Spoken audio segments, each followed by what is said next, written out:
Hello everyone, I'm Andonis Andronikakis, Communications Manager at Refrain Food. Welcome to the second season of the Smart Droplets podcast series. Smart Droplets is a Horizon Europe project aimed at developing a sustainable holistic solution for crop spraying, utilizing AI, robotics and other innovative technologies, benefiting both the farmers and the environment. In this series, we will explore the progress we've made and highlight its partners' contribution following our recent pilot tests in Spain and Lithuania.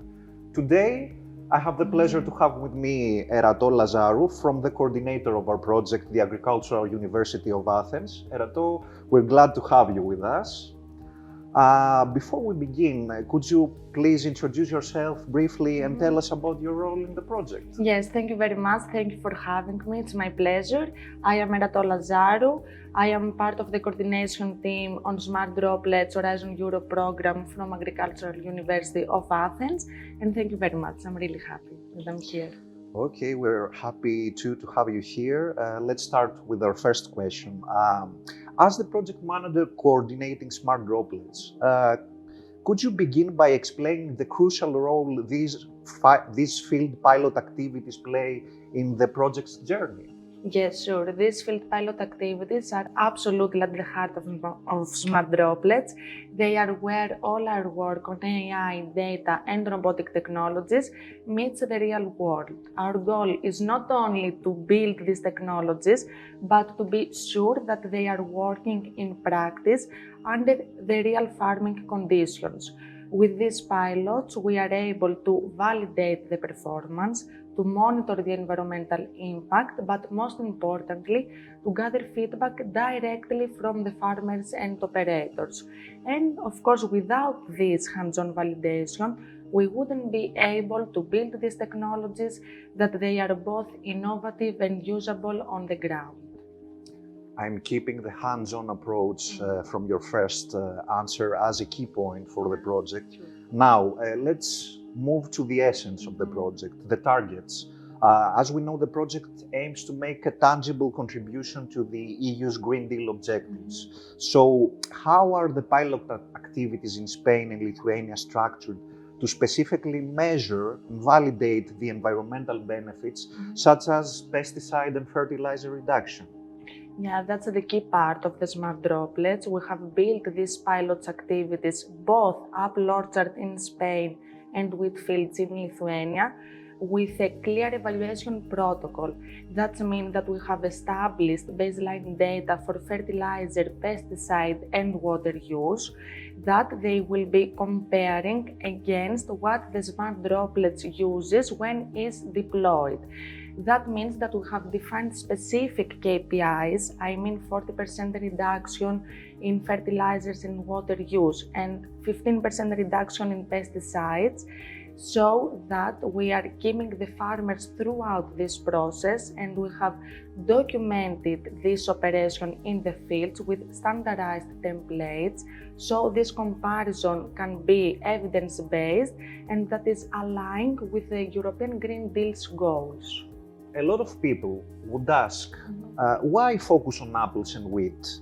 I mean, what specific persistent challenges in apple and wheat cultivation is the Smart Droplet solution aiming to alleviate? Yes, I totally understand this. So we chose apple orchard and wheat fields very intentionally because apple orchards, for example, they are the most intensive pesticide crops with up to 8 months spraying per year, and diseases like Alternaria and apple scab. On the other hand, we have wheat fields that they are open fields, that they have lots of nitrogen fertilization and chemical weeding, that they are environmental concerns. So the good scenario is that both pilots give us challenges. So with this, we are able to test the system and validate the KPIs that we have defined before. I think that we now have a very clear image on why these crops have been chosen. Let's move on to another subject, deploying advanced technology in diverse agricultural settings. An apple orchard in Spain, wheat fields in Lithuania. Those involve unique complexities. Could you share some insights into the process of setting up and managing these pilot sites? Yes, absolutely. This is a challenge, but at the same time, this is the most rewarding part of our work on Smart Droplets. Both pilots in Spain and Lithuania have differences on crop types, on weather conditions, on logistics, on terrain. The apple orchard in Spain has narrow rows with dense canopy, so the system requires very precise navigation and accuracy, and on the other hand, Lithuania, it's an open field that requires also a long range of accuracy and scalability. So we retrofit these systems with smart spraying systems and sensors, and the most important is that coordinate the communication with local teams. That's a big part of my work, that I am responsible for the communication between the technological teams and the farmers, and to be sure that the system will be tested and validated safely on both pilots.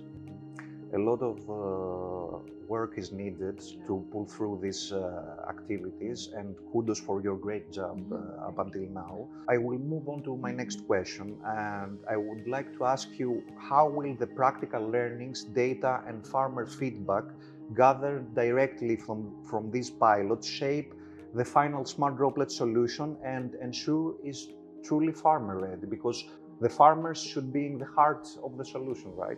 Yeah, this is very important on the Smart Droplets. We are gathering information from collecting data, for example, for the chemical use, to the feedback directly from the farmers for the use of Smart Droplets, and we are putting all this information back to the development process. That means that we retrain our AI models, that we refine the navigation accuracy, and we improve the decision support interface. On the other hand, we are keeping the farmers throughout the whole process. That means that they are not only testers, but also the co-developers of our system. And what that means that at the end of the Smart Droplets, we will have a tool that it's built from farmers to the farmers.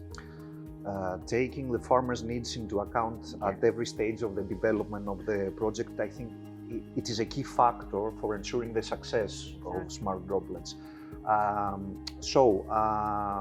My last question would be, beyond validating the technology, how do the pilots function as platforms for farmer engagement and building confidence within the agricultural community? I think engagement and confidence are key notions in the project. Exactly, this is the key part of the project, and as I can say, it's the final goal of the project. So we are trying to treat these pilots not only as testing grounds, but also as living labs, let's say, for farmers' engagement. We keep the farmers, as I said, throughout the whole process, and we are truly sure that we have refined their needs and we will keep them on the evaluation protocol. We are also training them throughout the process, our team training them, and this will build trust and the sense of confidence that they can have the system, and we are not asking them to adopt something new without knowing it, but something that they have tried firsthand, so they are confident to use the system and to adopt the system to their fields. And that brings us to the end of today's episode. I think that you gave us a very clear image, both for the project and for your role as a coordinator. Thank you, Eratw, for joining us today. Thank you very much. It was my pleasure. And to our viewers, thank you for being with us today and watching our episode. For those who are interested in smart and sustainable farming, don't forget to follow our YouTube channel and our social media accounts, or simply you can find us at smartdroplets.eu. Stay smart.